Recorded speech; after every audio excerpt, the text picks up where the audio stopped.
E aí, pessoal, muito boa noite. Estamos aqui novamente aqui para conversar um pouco mais, continuar a nossa conversa sobre direitos humanos. Sejam muito bem-vindos a mais esse nosso bate-papo, onde nós vamos avançar um pouco mais em relação ao que a gente começou a conversar na última aula, onde nós vimos as questões referentes ao conceito de direitos humanos, a terminologia, a diferença, né, entre direitos humanos, direitos fundamentais, algumas características dos direitos humanos. Como eu disse, essa parte introdutória é uma parte que ela é mais conceitual, obviamente, para que a gente consiga, né, ter o ferramental necessário para entender esse conteúdo que vai se discorrer. Eu vou retomar alguns pontos da última aula, porque como às vezes, né, você teve alguma dificuldade em algum ponto, ou mesmo para a gente retomar esses conteúdos, relembrar isso na sua cabeça é muito importante, porque na hora da prova a sua memória ela vai ser muito exigida. Então é bom a gente passar novamente por esses conceitos, porque essa parte introdutória ela vai ser fundamental para vocês entenderem depois, quando a gente for ver, né, Estatuto da Criança e do Adolescente, o Estatuto do Idoso, a Lei de Vedação à Tortura, toda essa base principiológica ela vai ser fundamental para que você possa resolver as questões. Quando a gente fala de direitos humanos, muitas das questões, se você parar para pensar sobre a lógica de direitos humanos, sobre aquelas questões que a gente conversou sobre a dignidade da pessoa humana, se você tiver um raciocínio adequado, às vezes mesmo você não sabendo exatamente aquele conteúdo, pela lógica de direitos humanos você consegue resolver essa questão. Por isso que a gente vai rever alguns conceitos, né? Esses 8 encontros que a gente já teve, nós estamos no segundo encontro, eles dão tempo suficiente para a gente abordar e rever toda a matéria, e por isso que a gente começa com essa revisão. Então, na última aula, né, eu fiz uma apresentação pessoal rapidamente, falei sobre a estrutura do nosso curso, falei sobre o nosso programa. Aqui, né, a gente verificou que a gente vai ver o conceito e características dos direitos humanos, os históricos dos direitos humanos e dos direitos humanos especificamente no nosso constitucionalismo, na história do Brasil. Aqui as leis basicamente que a gente vai trabalhar, isso já foi citado na última aula. E aí, em relação ao conceito, a gente fechou, né? Que é os direitos humanos, ele utilizando o conceito do Antônio Pérez, esse conjunto de faculdades e instituições que em cada momento histórico concretizam as exigências de dignidade, liberdade e igualdade humanas, as quais devem ser reconhecidas positivamente pelos ordenamentos jurídicos em nível nacional e internacional. Então a gente conseguiu entender, né, o que a gente precisa para ter uma vida digna, para ter uma vida plena, relacionada à nossa própria condição enquanto ser humano. E aí a gente vai ter o desdobramento disso. E a gente verificou também que quando a gente fala de direitos humanos, a gente fala de uma estrutura normativa aberta. E o que uma estrutura normativa aberta quer dizer? Quer dizer que em um sistema de normas, e a gente acabou de ver que os direitos humanos eles são um sistema de normas, a gente tem dois tipos principais de normas: regras e princípios. E uma estrutura normativa aberta quer dizer que a gente tem mais princípios do que regras quando a gente fala de direitos humanos. Enquanto regras eles são enunciados jurídicos tradicionais, que eles prevêem uma situação fática, os princípios eles vão ser mandamentos de otimização. Ou seja, quando a gente fala de uma regra, até pelo nosso imaginário popular, a gente consegue imaginar bem fácil isso, ou é ou não é. Então vamos supor, no Código Penal, onde a gente tem muitas regras, né? Os mandamentos eles são claros. Então uma pessoa, ela matou alguém, ela incorreu num crime de homicídio. Vai estar lá de forma bem clara, né? Crime de homicídio, matar alguém, vai estar lá a pena, que dali vai estar de uma forma muito clara. Já quando a gente fala de princípios, são mandamentos de otimização, que eles vão ser cumpridos, né, o máximo possível dentro das possibilidades. Então, um exemplo bem claro para a gente retomar isso, quando você for ver lá na Constituição Federal, lá no artigo 5º, que o Estado ele garantirá, ele assegurará a duração razoável do processo. Quando ele fala que o Estado ele vai garantir a duração razoável do processo, ele coloca um prazo? Aqui que é razoável, 1 ano, 2 anos, 10 anos? Não, ele não coloca isso. Por quê? Porque isso vai variar conforme o caso. Se você teve um problema, por exemplo, como operadora de telefonia, e aí você entrou com um processo, 5, 6 meses é um prazo razoável para aquele processo? É um prazo razoável.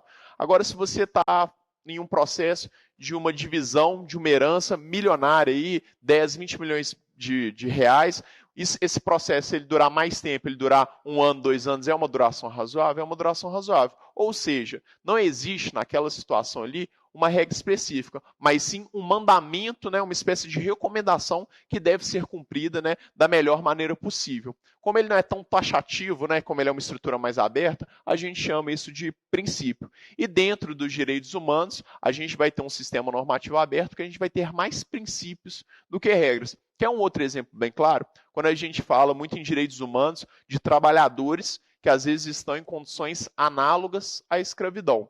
Quer dizer que tem taxativamente lá falando o que realmente é considerado ou não como escravidão? Não tem. Mas a gente tem um princípio nesse caso. Então, se a gente verifica que os trabalhadores daquele local eles não recebem, né, uma remuneração digna ou não recebem nada, eles ficam durante longos períodos de tempo sem direito a ir ao banheiro, a se alimentar, a ter um momento de descanso. Eles são submetidos, né, a condições degradantes, exaustivas, sem ter uma proteção adequada para isso, sem ter, né, o tipo de equipamento que eles precisam ter, isso vai ser considerado uma condição análoga à escravidão. Não tem em lugar nenhum definido taxativamente o que é escravidão nesse caso, o que é uma condição análoga à escravidão. Mas pelo princípio da dignidade humana, a gente vai verificar que aquelas condições de trabalho elas são inadequadas para qualquer ser humano e em cima disso a gente vai definir aquelas condições como condições análogas à escravidão. Então relembramos disso também e a gente também fez uma diferenciação na última aula entre direitos humanos e direitos fundamentais. Então, a gente verificou basicamente que direitos humanos são direitos universalmente aceitos na ordem internacional. Então, né, são os direitos dos tratados, das convenções, daquilo que é atinente, né, à questão da condição humana. E os direitos fundamentais são esses direitos que estão positivados na ordem interna de cada Estado. Então, existe uma série de direitos humanos, né, que existem internacionalmente, nos tratados, nas convenções internacionais. A partir do momento que eles são positivados, o que quer dizer positivado? A gente já falou na última aula. A partir do momento que eles são colocados na nossa lei interna, na nossa ordem interna, por meio de estatutos, por meio da nossa Constituição Federal, eles passam a ser direitos fundamentais. Por que eles se chamam fundamentais? Porque eles fazem parte do fundamento do nosso Estado. Então a gente tem essa diferença. Direitos humanos, a gente sempre lembra a ordem internacional, direitos fundamentais na nossa ordem interna em cada Estado. E a gente ainda falou, olha, o direito fundamental, ele vai ser um direito humano, mas nem sempre um direito humano vai ser um direito fundamental, porque ele depende, como eu disse, dessa positivação interna. Ou seja, o conteúdo, quando a gente está falando de direito humano e direito fundamental, ele pode ser o mesmo. Mas o âmbito de positivação, ele nesse caso ele vai ser diferente. Quando é um direito humano, ele está positivado na ordem internacional. Quando é um direito fundamental, ele está positivado na ordem interna. Relembrando mais esse conceito também. A dignidade da pessoa humana. A gente falou que a dignidade da pessoa humana é a base, a estrutura em cima da qual é construído o nosso conceito de direitos humanos. E, mais uma vez, isso pode parecer repetitivo, mas é interessante a gente fixar esse conceito, porque muitas questões do concurso eles vão tentar te colocar numa pegadinha. E aqui a gente pode citar, basicamente, que elas se estruturam em dois elementos. No elemento negativo, que é o quê? É a vedação a um tratamento degradante, humilhante, ou seja, o Estado ou uma outra pessoa, ela não pode ter, ela é proibida de adotar com você uma prática que seja racista, uma prática que seja xenófoba, uma prática que seja sexista, e também se reveste de um elemento positivo. O elemento positivo é o quê? Além das pessoas não serem permitidas de adotarem determinadas práticas comigo, como essas práticas racistas, xenófobas e sexistas que eu falei, que é o elemento negativo, eu ainda tenho direito, a ter um mínimo existencial. Eu tenho direito, uma prestação positiva, a ter acesso à educação, a ter acesso à saúde, ao direito de ir e vir. Além das pessoas serem proibidas de fazerem certas coisas comigo, eu posso, enquanto sujeito de direitos, adotar outras práticas.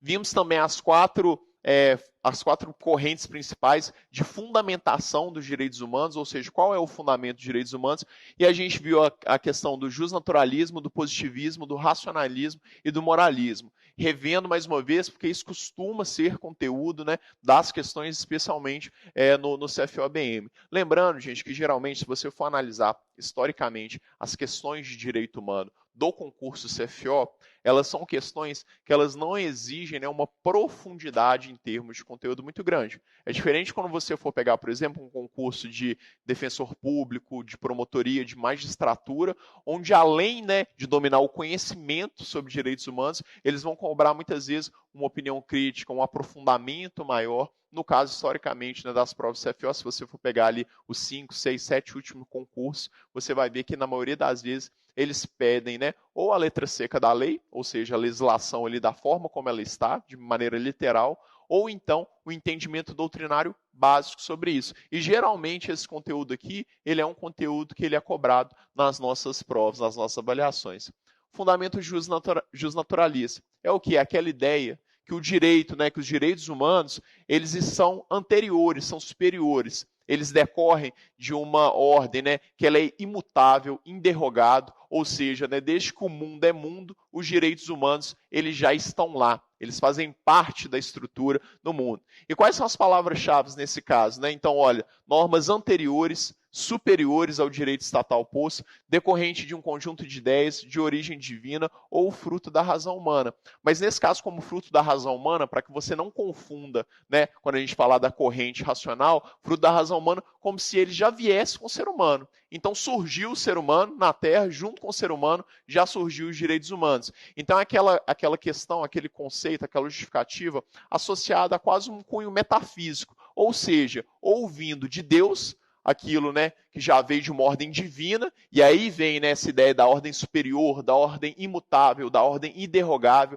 daquilo que já é posto, já é estabelecido, ou então da natureza inerente ao ser humano.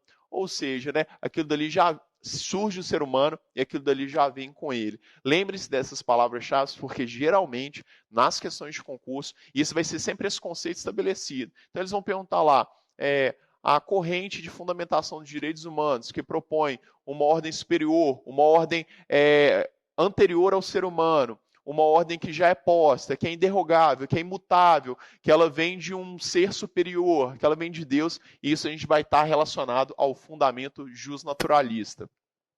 O fundamento positivista, quando a gente fala de positivar, né, algum conteúdo, quando a gente fala de tornar, nada mais é do que transformá-lo em lei.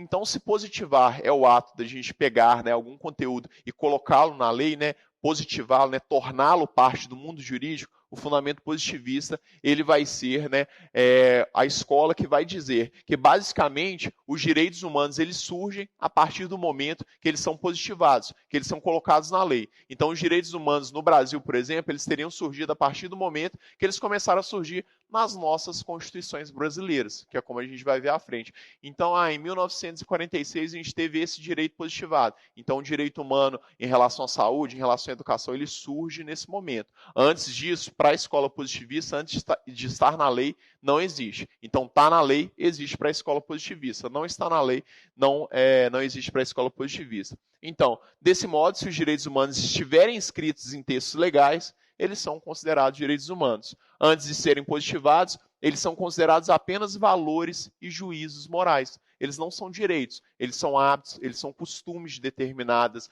comunidades. Somente a partir do momento que vira lei, que é considerado direito para a escola positivista. Nosso fundamento racional. Os direitos humanos decorrem do próprio exercício da razão humana. Então, o ser humano, em um exercício de reflexão, ele observando, né, algumas coisas que acontecem no mundo, as relações entre os próprios seres humanos, entre as comunidades, a partir desse exercício de razão, ele começa a refletir e dessa reflexão surgem os direitos básicos para o nosso pleno exercício, né, da nossa vida, da nossa cidadania. E, por fim, o fundamento moral. O fundamento moral, né, moral está relacionado ao quê? Está relacionado a um conjunto de valores, de crenças que são compartilhados por determinada comunidade, por determinada sociedade. Então, a gente fala de um elemento, a gente está falando aqui o quê? De uma crença coletiva. Então, o fundamento moral, ele vai estar relacionado à ideia de que os direitos humanos, eles para serem considerados, né, para eles surgirem como direitos, eles vêm, né, eles são extraídos diretamente de valores morais da coletividade humana. Então, independente de existirem regras prévias, independente, né, disso estar positivado na lei ou não, como acredita a escola positivista, se aquilo dali é um valor daquela comunidade, de uma coletividade, para a escola de fundamento moral, essa é a fundamentação de direitos humanos. Então, a gente já fez a revisão desses fundamentos, E em comum, a gente viu que nessas 4 escolas existe a questão da dignidade da pessoa humana. Então a gente tem como elemento comum a questão da dignidade. E é por isso, né, que sempre que a gente vai falar do objetivo, da base dos direitos humanos, a gente fala da dignidade da pessoa humana. Só que isso, gente, é um ponto muito importante. Isso não é consensual. Tanto não é consensual que existem essas 4 escolas, né? Uma que vai falar que os direitos humanos eles surgem a partir do momento que eles são positivados na lei, o outro que ele já vem aqui no mundo, que já é uma coisa anterior. Então a dignidade da pessoa humana, como eu falei, ela é o ponto em comum dessas 4 teorias, mas não é um ponto consensual. Isso é importante a gente falar, porque às vezes alguma questão ela vai colocar isso como se fosse absoluto. Ah, não, a dignidade da pessoa humana é o fundamento dos direitos humanos. Ela é um ponto também de baseamento, é o ponto em comum dessas 4 teorias, mas não é o único ponto em termos de teorias. Existem outras teorias, como as que a gente acabou de colocar, que elas justificam isso dentro de contextos, dentro, né, de históricos mais amplos, mais abrangentes. Então sempre leia com muita atenção aquela questão que você vai resolver durante a sua prova. E uma questão, gente, que eu já fui falado na aula anterior também. Na nossa prova de direitos humanos, nas 5 questões lá que você vai ter para resolver, muitas vezes a pegadinha ela vai estar num termo. Então, assim, antes de começar a responder das questões de direitos humanos, pare, né, durante alguns segundos, toma água ali na hora que você está fazendo a prova, dá uma respirada fundo para você ler com atenção. Às vezes existem pessoas, né, sensacionais, candidatos bem preparados ali, que chegam ali na hora da prova ali, às vezes deixam as questões de direitos humanos para fazer por último, às vezes a pessoa está muito cansada, está com muita pressa, às vezes por causa de um termo ela acaba se distraindo. Então a cada questão, para ali uns 5, 10 segundos, dá uma respirada fundo, vai lendo, né, com atenção cada questão, vai marcando as palavras-chave, né, porque às vezes você já está cansado e às vezes pode se confundir com um termo ou outro. Então faça uma marcação, coloque um asterisco, uma interrogação ali, que isso tudo facilita, né, para o nosso cérebro, para a nossa neuroanatomia, ela funcionar nesses momentos. A gente fazer algumas relações de símbolo, isso tudo ativa alguns gatilhos, né, dentro da nossa cabeça que vão facilitar a resolução nesse momento. E a gente também falou das características dos direitos humanos. Vou dar uma corrida aqui nessa parte aqui, que mais uma vez é uma revisão do que a gente falou na última aula, mas é importante a gente repetir isso para estar fixado na sua cabeça. Uma das nossas alunas, na última aula, ela perguntou inclusive sobre a inviolabilidade dos direitos humanos, não tinha dado tempo de falar sobre isso, e aqui além de citar as características que a gente trabalhou na última aula, eu vou citar aqui mais 2 características que não foram citadas. É importante a gente dizer, gente, que quando a gente fala de característica dos direitos humanos, às vezes conforme o doutrinador que você vai pegar, e aí você tem a Flávia Piovesan, você tem, né, o Cansado Trindade, eles vão citar uma característica a mais ou outra. Por quê? Porque como isso é um aspecto doutrinário, né, gente, as pessoas, os estudiosos do direito, eles vão falar assim, eu identifico essas 7 características dentro dos direitos humanos. Às vezes um outro doutrinador, ele vai falar assim, não, eu identifico 8, 9. Existem algumas características sobre as quais existe um consenso, em que qualquer doutrinador, qualquer livro de direitos humanos que você pegar, elas vão estar lá. Mas existem algumas, às vezes, que um doutrinador pode citar, o outro doutrinador pode não citar. Então, por isso aqui a gente vai citar as que são principais, a que praticamente todos os doutrinadores, eles entendem como sendo características atinentes à nossa matéria. Primeira delas, superioridade normativa. Superioridade normativa, gente, ponto importante para você fazer um asterisco aí no seu material de anotação. Ela também pode ser chamada de jus cogens ou então de ius cogens, que nada mais é o termo em latim que traduz, né, que diz que isso é superioridade normativa. Por que eu estou falando isso? Mais uma vez, dentro daquele momento lá que você vai estar resolvendo a sua questão na prova, a pessoa está ali e aí vê ali na descrição sobre o que é superioridade normativa, só que às vezes isso vai estar com outro nome. Em questões de concurso público, gente, isso é muito comum, que justamente porque às vezes o candidato está acostumado a estudar aquilo dali só com aquele termo, e aí às vezes eles colocam um termo que é sinônimo, ou então eles podem explicar o que é superioridade normativa sem falar, sem utilizar o termo superioridade normativa. O candidato, quando ele não vê aquele termo superioridade normativa ali, ele já marca como errado, ou então ele já seleciona outra alternativa como sendo a resposta correta. Então, às vezes é importante a gente lembrar. Então, asterisco lá, superioridade normativa, também conhecida como jus cogens, ou então como ius cogens. E aí, basicamente, a gente falou que essa superioridade normativa, ela quer dizer o quê? As normas de direitos humanos, elas estão acima, elas são mais importantes do que as demais normas de direito. Isso quer dizer o quê, né? Como eu citei o exemplo na hora anterior. quando a gente tem, né, um problema relacionado a um direito que é um direito humano e a um outro direito que é um direito, por exemplo, em relação ao direito tributário, por exemplo, essa norma de direito humano ela vai estar acima dessa norma de direito tributário. Um exemplo que a gente pode dar nesses casos, quando a gente tem, por exemplo, o caso das ocupações. Então, a gente tem um determinado terreno que é de uma empresa, e aí algumas pessoas, né, por problemas sociais, como elas não têm muitas vezes acesso à moradia, né, como elas não têm um lugar para morar, elas invadem ali aquele espaço. E aí depois, ainda que esse espaço ele seja legalmente pertencente àquela empresa, né, àquela instituição, se estabelece uma discussão na justiça de como que aquelas pessoas elas vão ser desapropriadas, ou seja, de como que elas vão ser retiradas daquele local, porque ainda que seja claro, né, que seja indiscutível o direito à propriedade que cabe daquela terra ali aos proprietários, àquela empresa e instituição, como existe um direito relacionado à moradia, um direito básico, um direito fundamental, né, o direito à moradia, ele está garantido na nossa Constituição, antes daquelas pessoas serem retiradas, precisa se discutir para onde que aquelas pessoas vão ser levadas, se aquelas pessoas, né, elas vão ter um acesso a uma outra moradia, se elas vão ter acesso, né, a condições básicas para elas poderem sobreviverem, justamente porque quando a gente fala de direitos humanos, a gente fala de direitos básicos, então eles vão estar acima dos outros direitos. E essa superioridade normativa, ela vai se dividir em duas vertentes. Em uma vertente que é a vertente material, ou seja, o conteúdo dos direitos humanos, em termos de conteúdo mesmo, daquilo que fala, do mérito da questão, ele está acima das demais normas, e também numa perspectiva formal, ou seja, naquela hierarquia das leis, que eu mostrei para vocês na última aula, na pirâmide de Kelsen, eles se colocam, né, em uma posição na pirâmide acima das demais normas. E a gente até ilustrou que isso no nosso próprio procedimento legislativo. O que é o procedimento legislativo, né? Como que a gente estabelece as leis, como que as leis são feitas, como que elas são aprovadas, como que elas são promulgadas, como que elas passam, né, a ter vigência no nosso Estado. Esse procedimento ele também vai ser diferenciado.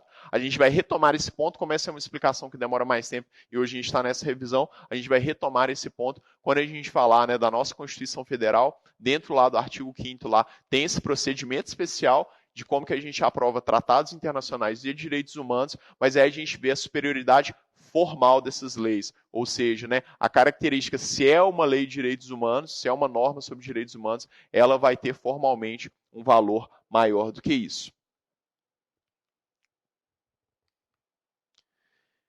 Além disso, a gente tem a característica da historicidade, ou seja, os direitos humanos eles decorrem de uma formação histórica surgindo e se solidificando conforme a evolução da sociedade, né? Isso vai ser a base para o estudo das dimensões de direitos humanos que a gente vai conversar hoje.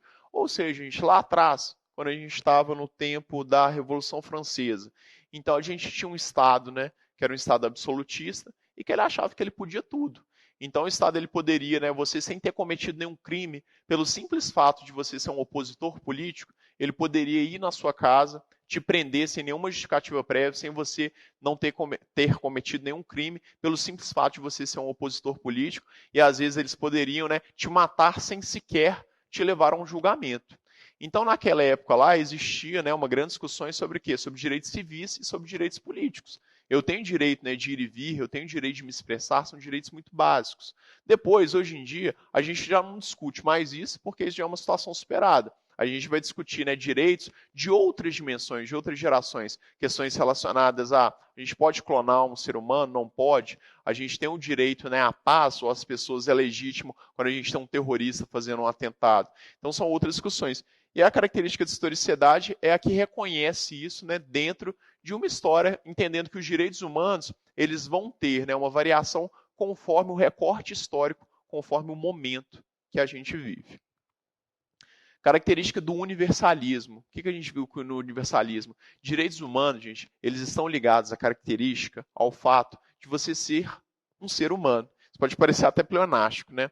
Mas qual que é a questão nisso? Quer dizer que não importa, né, se você é branco, se você é preto, se você é amarelo, se você é dessa religião, se você é da outra religião, você é destinatário desses direitos. As proteções que lhe cabem, quando você está falando de direitos humanos, elas decorrem do simples fato de você ser humano.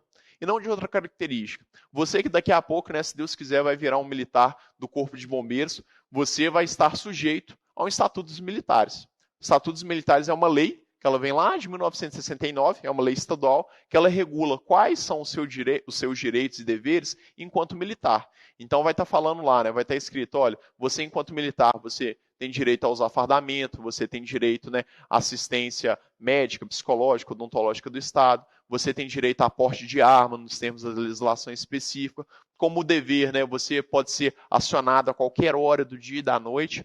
Mas por que eu estou falando isso com vocês? Porque esse estatuto dos militares, ele vai ser aplicável a você a partir do momento que você adquire a condição de militar. Então, ou seja, pode parecer mais uma vez lógico, mas o estatuto dos militares, ele é aplicável somente aos militares. As pessoas passam a ser submetidas a esse estatuto a partir do momento que elas se tornam militares. Então, ele não é uma legislação universal. Ele se aplica somente para aquelas pessoas que são militares. Agora, no caso dos direitos humanos, eles se aplicam a você pela dignidade que lhe é inerente pelo simples fato de você ser humano. E como todos nós, né, somos seres humanos, independente de sexo, de religião, a gente tem essa característica universal. Não quer dizer, gente, que a gente tem que desconsiderar as diferenças. A nossa cultura, né, aqui no Ocidente, ela é diferente da cultura do Oriente. A nossa cultura cristã, ela pode ser diferente da cultura de um país muçulmano, mas de forma geral, em relação aos direitos básicos, a gente adota essa perspectiva, né, que os direitos humanos eles são aplicáveis em qualquer lugar e para todas as pessoas. Então, quando a gente fala de universalidade, a gente fala de universalidade em dois aspectos. No aspecto que é geográfico, né, ou seja, em todos os lugares do mundo, e também no aspecto de abrangência de destinatários, para qualquer pessoa. Em contraponto a essa característica do universalismo, ao mesmo tempo a gente tem um relativismo. Ora, professor, mas você acabou de falar do universalismo, você está revisando aí com o relativismo. Não são coisas um pouco, né, incoerentes, não são coisas que se chocam? A gente vai ver que, na verdade, não, gente. Elas vão se chocar em alguns pontos, mas a gente vai ter um entendimento sistêmico, ou seja, a gente vai ter uma visão mais abrangente sobre isso. Relativismo quer dizer o quê? Por mais que esses direitos eles sejam universais, eles sejam aplicáveis a todas as pessoas, em todos os lugares, conforme, né, essas concepções morais, elas vão variar de acordo com as diversas sociedades. Isso quer dizer, né, que quando a gente fala de direito à educação, aqui no Brasil, por exemplo, pode ser entendido como o direito que todas as pessoas têm de frequentar o ensino fundamental e médio, mas não o ensino superior. Agora, se você for pegar na França, em Cuba, talvez em outro país que tem um ordenamento jurídico, uma cultura diferente, lá o acesso à educação ele pode ser interpretado como acesso à educação de nível fundamental, de nível médio e de nível superior. Então, é um entendimento diferente por quê? Porque os direitos humanos, conforme a realidade que eles vão se estabelecer, eles vão ter essas pequenas nuances. Então, não existe como justificar a concepção moral da pessoa desprendida do contexto no qual ela está inserida. Isso se chama anacronismo cultural. Então, às vezes, da mesma maneira que a gente fala assim, como eu utilizei o exemplo na última aula, será que utilizar a burca é um absurdo, não é um absurdo? Isso tem que ser analisado dentro do contexto cultural no qual aquilo dali acontece, que tem uma religião, que tem uma tradição histórica, existem várias questões que precisam ser avaliadas. E em relação às diferenças, né, do relativismo e do universalismo, né, os direitos humanos eles podem sofrer limitações para adequá-los a outros valores coexistentes na ordem jurídica. Então é lógico, né, que essa adequação ela vai ser uma adequação dentro de determinados parâmetros. E quais são, né, as exceções a essa relatividade? A gente falou que nunca podem acontecer. A vedação à tortura e a vedação à escravidão. Então não existe, né, mesmo que às vezes outra cultura entenda isso de outra forma, a possibilidade de você tentar, né, justificar ou a tortura ou a escravidão em cima de determinado contexto moral ou em cima de determinado contexto histórico-cultural daquela comunidade. Irrenunciabilidade ou indisponibilidade, então a gente, né, mais uma vez, tem esses dois nomes. Então, na questão ali, às vezes ele vai te dar o conceito de irrenunciabilidade, só que ele vai utilizar, ao invés de irrenunciabilidade, o nome de indisponibilidade. Não fique preocupado, leia com atenção, pense, olha, indisponibilidade quer dizer aquilo que não está disponível. Irrenunciabilidade, aquilo que eu não posso renunciar. Ou seja, o conteúdo, né, até semântico dessas duas palavras, elas são sinônimos, né, quando a gente fala de renúncia e de indisponibilidade. Então não podem os titulares do direito humano dispor desse direito, ainda que pretendam fazê-lo. Como eu disse com você, né, por mais que você queira, né, que você entende que você quer vender um rim, que você quer vender um fígado, né, você não pode fazer isso dessa forma, porque você estaria violando, né, esse princípio da dignidade, da vida, entre outras questões.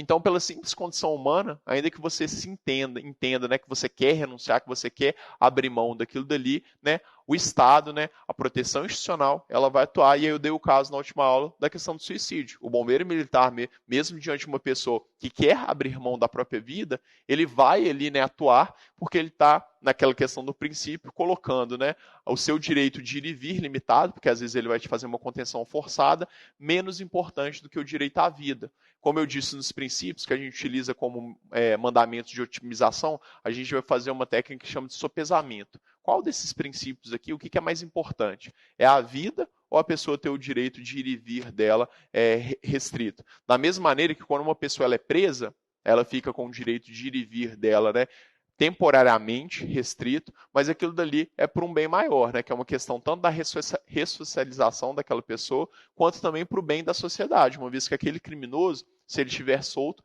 ele pode colocar em risco outras vidas se ele não passar antes por um processo de ressocialização.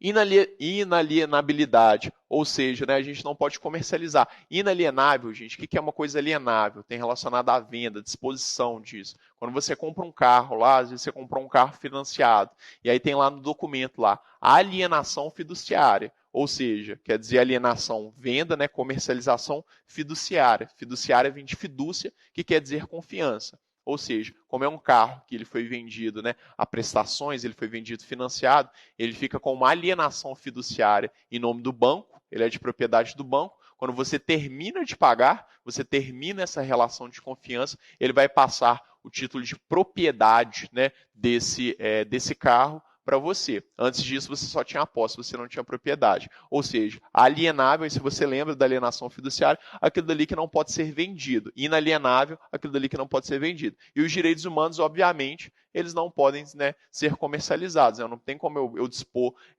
ainda que eu queira, né, eu comercializar a minha própria vida, etc. Isso vai ser uma coisa completamente confrontante com o nosso direito, com os nossos direitos humanos. Imprescritibilidade. Eu fiquei muito tempo sem exercer esse direito, né? Imprescritível, aquilo que não prescreve. O que é prescrever? É o perder, né, o direito, né? Eu perder aquilo dali, se consumir com o tempo. E se eu fico muito tempo sem exercer o meu direito à vida, o meu direito à educação, o meu direito à saúde, eu posso, né, ter esse direito meu cancelado, ele restrito de certa forma? Não, porque os direitos humanos são imprescritíveis. Então vamos supor, exemplo prático, direito à saúde. Eu, por exemplo, como eu sou militar, eu tenho direito à utilização do nosso Instituto de Previdência Social dos Militares. Então, se eu preciso fazer uma consulta médica, eu vou o quê? Eu vou até o hospital militar ou algum hospital, alguma consulta da rede credenciada lá, da rede conveniada do IPSM, e vou fazer aquela consulta. Como eu utilizo a rede do IPSM, eu não utilizo a rede do SUS, do Sistema Único de Saúde, da saúde pública. E aí, como vocês imaginam o seguinte, eu fiquei 40 anos sem utilizar a rede do IPSM. Aí amanhã eu resolvo que eu quero, ao invés de ir para o HPM, para o Hospital Militar, eu quero ir para tomar essa vacina no posto de saúde do SUS. Eles podem chegar lá e falar o seguinte, falar assim, olha, como você ficou os últimos 30 anos sem utilizar o nosso Sistema Único de Saúde, você não pode utilizar mais. Não, eles não podem fazer isso porque os direitos humanos eles são imprescritíveis. Se eu quiser, né, amanhã me matricular numa escola de ensino público, ainda que eu tenha utilizado, né, durante toda a minha vida, eventualmente nas escolas de ensino particular, a gente não pode ser restrito nisso. Né? Os direitos eles não se perdem, os direitos humanos eles não se perdem se eu não os utilizo com o passar do tempo. Interdependência ou complementaridade.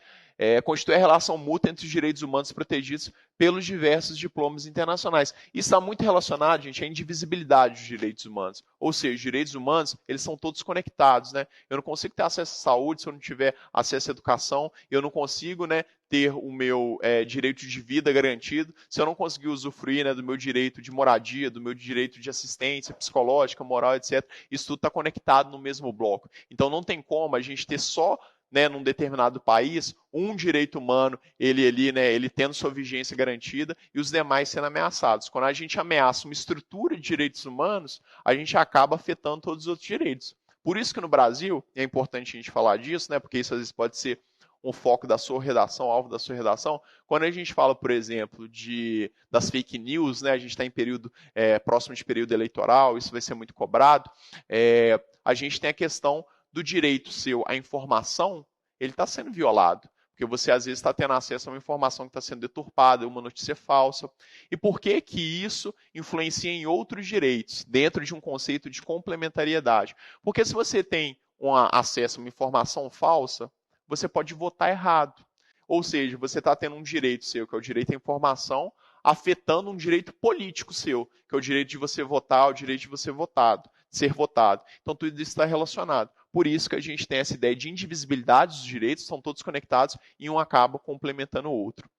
Efetividade, isso eu não falei na última aula, mas isso também alguns doutrinadores eles trazem isso como característica dos direitos humanos. Quer dizer o quê, gente? Não adianta os direitos humanos eles estarem só previstos nas legislações, sejam legislações, né, nacionais, legislações internacionais, se não houver mecanismos para garantir a eficácia e a efetividade desses direitos. Na última aula a gente falou, por exemplo, né, da questão da Lei Maria da Penha. Então, a Lei Maria da Penha ela foi um instrumento muito importante para garantir a coibição, né, o impedimento da violência baseada na questão de gênero, na violência contra as mulheres. Só a mera existência da Lei Maria da Penha, ela garante que não vai existir mais nenhum tipo de violência contra a mulher no Brasil? Não vai. Por quê? Porque a gente precisa o quê? Da efetividade. E aí, o que passou, né? O que foi instaurado a partir da Lei Maria da Penha? Entre várias medidas, um exemplo. Delegacias especiais, né, para as mulheres. Por quê? Porque antes, às vezes a mulher ela chegava numa delegacia e ela acabava lidando com uma pessoa que não tinha um treinamento específico para isso, e aí, às vezes a pessoa poderia ter uma postura machista, uma postura sexista, aí aquelas, né, velhas barbáries que a gente já escutou, ah, não, mas daí mereceu, ou então não, em briga de marido e mulher, ninguém mete a colher. Então o que as pessoas perceberam? O que o legislador percebeu? Olha, para a gente dar efetividade para essa lei, a gente precisa criar estruturas que sejam preparadas para atender esse tipo de violência. Porque aí tem que ser uma pessoa treinada, uma pessoa que entenda, né, que a mulher, quando ela vai fazer aquele tipo de denúncia, quando ela vai fazer aquele tipo de queixa, ela está numa situação muito frágil, porque via de regra, né, na esmagadora maioria dos casos, os agressores ou são companheiros ou são pessoas do convívio familiar, então é uma situação muito delicada, ela vai estar muito frágil psicologicamente. A pessoa que está aquilo dali, né, se for uma mulher, ela provavelmente ela vai entender, compreender aquilo dali muito melhor. Então, por isso que hoje, né, se você é uma mulher e sofre um problema como esse, você vai procurar uma delegacia lá e vai ter um atendimento diferenciado do que se você procurasse provavelmente uma delegacia convencional. Isso por quê? Porque uma das características dos direitos humanos é a efetividade, ou seja, devem existir, né, a necessidade de meios efetivos para transformar aquilo que está previsto em realidade. Por isso, quando a gente fala nossa Constituição, existem uma série de normas programáticas lá. Normas programáticas quer dizer o quê? São normas que elas visam, que elas objetivam um Estado, onde a gente tenha saúde, onde a gente tenha educação, onde a gente tenha acesso à cultura, moradia, lazer, tudo isso está garantido lá na Constituição. Quer dizer que todos nós no Brasil, nós temos isso? Todo mundo tem o mesmo acesso à moradia, à lazer, à segurança pública, enfim, a uma série de coisas que estão previstas lá? Não. Por isso que a gente precisa criar instrumentos, para a gente conseguir proteger as pessoas, distribuir renda, dar acesso à lazer, à cultura, e isso está relacionado à efetividade. E a inviolabilidade, que foi até a pergunta da aluna, que eu acabei esquecendo o nome aqui. Os direitos humanos eles são invioláveis, não podendo ser desrespeitados, quer por determinações infraconstitucionais, leis abaixo ou posteriores à Constituição, ou por atos das autoridades públicas, sob pena de responsabilização civil e administrativa. Vamos supor o seguinte, você chegou, né, você foi aprovado, isso vai acontecer, daqui a pouco você vai ser aprovado no concurso do Corpo de Bombeiros, e aí você chegou lá no nosso curso de formação de oficiais lá, se Deus quiser nós nos encontraremos lá, eu ministrarei a matéria de direitos humanos lá para você também provavelmente, e aí você chegou lá, e aí o comandante da Academia de Bombeiros Militar, que é a instituição responsável pela formação, né, dos nossos bombeiros internamente, ele baixa uma norma, uma resolução interna, autorizando a aplicação de castigos físicos. Então ele fala assim, uma resolução do Corpo de Bombeiros assinado pelo comandante da academia, autorizando que a gente possa bater nos nossos cadetes, né, nos nossos alunos, que a gente possa aplicar choque, que a gente possa, né, fazer tortura psicológica, violência física. Essa norma, gente, ela vai ser válida? ela não vai ser válida, ainda que ela tenha sido praticada por uma autoridade competente, né? Que nesse caso a autoridade era competente, o comandante da academia ele estava no uso das suas atribuições legais, ele pode editar uma resolução para normatizar, né, para dar a regra ali de como que aquilo ali vai funcionar internamente, só que o conteúdo dela viola as normas de direitos humanos. E se viola as normas de direitos humanos, não pode acontecer. Não pode nenhum tipo de legislação, né? A gente, como eu disse, né? A gente tem uma lei amanhã abolindo, né, a lei áurea, a gente voltando com a escravidão. A gente não pode ter isso. Por isso que as leis elas são consideradas invioláveis. Elas estão acima. A gente não pode confrontar isso de nenhuma forma, por nenhum tipo de legislação ou por ato de autoridade. Se você fizer isso, o que vai acontecer? Você vai ser responsabilizado. Por isso que a gente tem, por exemplo, aqui no Brasil, já instrumentos específicos para isso. Exemplo disso, lei de abuso de autoridade. Então, se eu chego ali, né, eu violento um preso, eu abuso da minha autoridade ali quando eu estou fazendo uma prisão, no caso, supondo que eu fosse um policial, por exemplo. Ou então, se eu chego ali, eu enquanto bombeiro, eu estou aplicando uma multa ali porque determinada empresa, ela descumpriu uma medida de segurança contra incêndio e pânico. E aí, no momento que eu estou ali, né, lavrando aquela multa, eu, pelo fato de ser uma autoridade, né, naquele momento ali, de ser bombeiro militar, eu começo a desferir, né, tapas, eu começo a falar palavras de baixo calão, a xingar aquela pessoa ali, eu estou violando, né, normas de direitos humanos que dizem respeito, né, à proteção da dignidade humana. Então, aquilo dali, né, eu não posso fazer, eu vou ser responsabilizado, provavelmente vou responder, né, administrativamente por isso e até penalmente ali por esse crime de abuso de autoridade. E aí, gente, nesse ponto, esse ponto também a gente não falou na última aula, né? A gente já está avançando um pouco mais, que é a estrutura normativa. Talvez no seu material esteja a estrutura normativa do Jelinek, que é um filósofo, né? Que ele, a partir disso, o André Ramos ele fez essa estrutura. Mas aí depois eu modifiquei para ser mais preciosista, porque isso pode ser cobrado na prova. Se tiver Jelinek aí, coloca ali André Ramos. Porque a estrutura de Jelinek é uma estrutura na qual essa estrutura aqui do André Ramos foi baseada, só que ela é um pouco mais abrangente. Então, por gentileza, se estiver assim no seu material, faça essa correção. Que é o quê? Dentro dos direitos humanos, existem quatro espécies, quatro estruturas principais de tipos de direitos. Então, os direitos humanos, eles podem ser um direito pretensão-dever. O que é um direito pretensão-dever? É uma pretensão, né, por aquela pessoa que gera um dever da outra parte. Então, vamos ler aqui na explicação. Consiste na exigibilidade, ou seja, no fato de eu conseguir exigir um bem ou uma conduta, gerando do outro lado da relação o dever de fornecer esse bem ou adotar tal conduta. Então, ou seja, existe uma pretensão da minha parte que gera um dever da outra parte. Então, o indivíduo, ele se relaciona com o Estado, ele tem uma pretensão que gera um dever da outra parte. Não, aqui eu dei o exemplo do Estado, mas pode ser entre partes, entre dois cidadãos. Você quer um exemplo básico disso? Aqui, por exemplo, a gente tem um direito à educação garantido no Brasil e todas as crianças, em determinada idade, elas têm que estar matriculadas na rede básica de ensino. Não pode ser alegado pelo poder público que é a inexistência de vagas. A criança ela tem que dar um jeito, o poder público ele tem que dar um jeito de matricular aquela criança.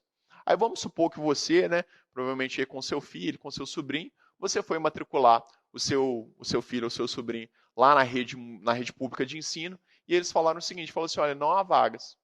Aí você fala assim, olha, mas espera aí, esse meu filho ele tem um direito à educação. E aí o que você vai fazer? Provavelmente você vai acionar ou administrativa ou juridicamente, né, ou legalmente, o poder público, o poder judiciário, no caso, né, e ele vai falar assim, olha, você vai falar, eu quero ter esse direito garantido. E aí essa petição, né, que você vai fazer ao poder judiciário, eles vão determinar que por parte do Estado consigam uma vaga para o seu filho, ou seja, a sua pretensão de ter acesso à educação, ela gerou um dever da outra parte de fornecer essa educação. Então aí nesse caso a gente está falando de um direito pretensão-dever.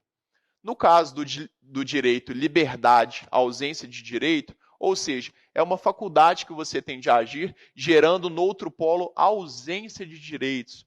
Mas o que isso quer dizer? Vamos supor, gente, que amanhã eu quero, aqui no Brasil a gente tem garantida, né, a liberdade de expressão e de pensamento, sendo vedado o anonimato, e aí vamos supor que eu escreva um artigo de opinião amanhã que ele fala sobre a importância de nós termos esse acesso à educação.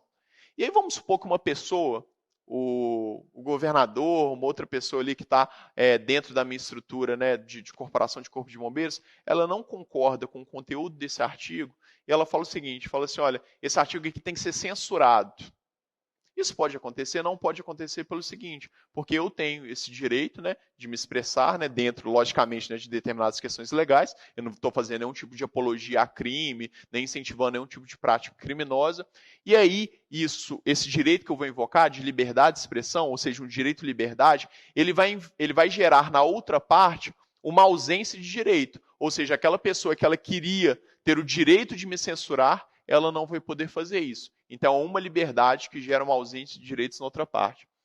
Direito poder. Direito poder sujeição. Consiste, por exemplo, no direito à assistência do advogado da família no momento da prisão.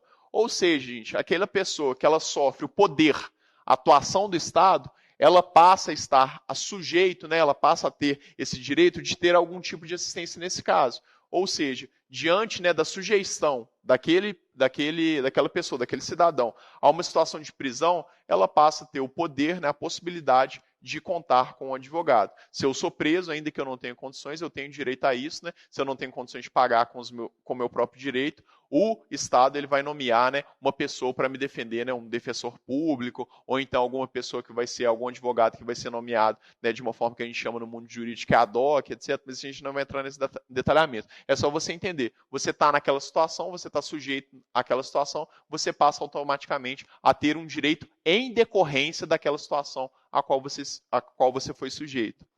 Por fim, direito, imunidade, incompetência.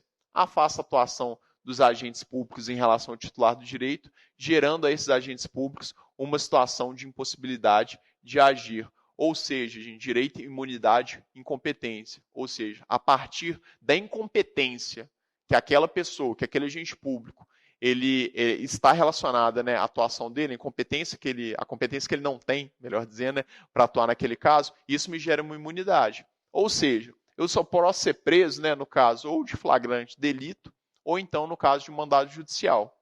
Se aquele policial, né, ele quer me prender fora de uma dessas situações, eu não estou em flagrante e não existe um mandato judicial determinando a minha prisão, ele é incompetente para exercer aquela prisão. Ele pode exercer, ele é competente para exercer a minha prisão. No caso, estou em flagrante, então ele é competente para exercer aquilo dali.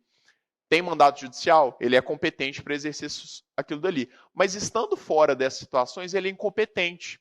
Se ele é incompetente para atuação, né, para aplicação daquele ato jurídico naquele caso, isso me gera uma imunidade.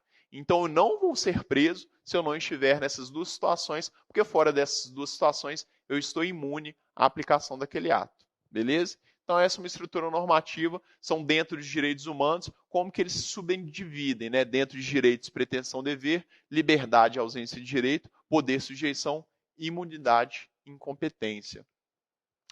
E agora, gente, a gente vai partir para uma outra parte da nossa aula, em que a gente vai falar sobre a afirmação histórica dos direitos humanos. E em relação a essa parte que eu fiz a revisão, eu aqui entrei nesses outros detalhes das características dos direitos humanos e também, né, dessa estrutura normativa dos direitos humanos. Existe alguma dúvida, gente? Vou passar aqui para o Telegram aqui, só para ver se a gente tem alguma dúvida dos nossos alunos. Espera aí.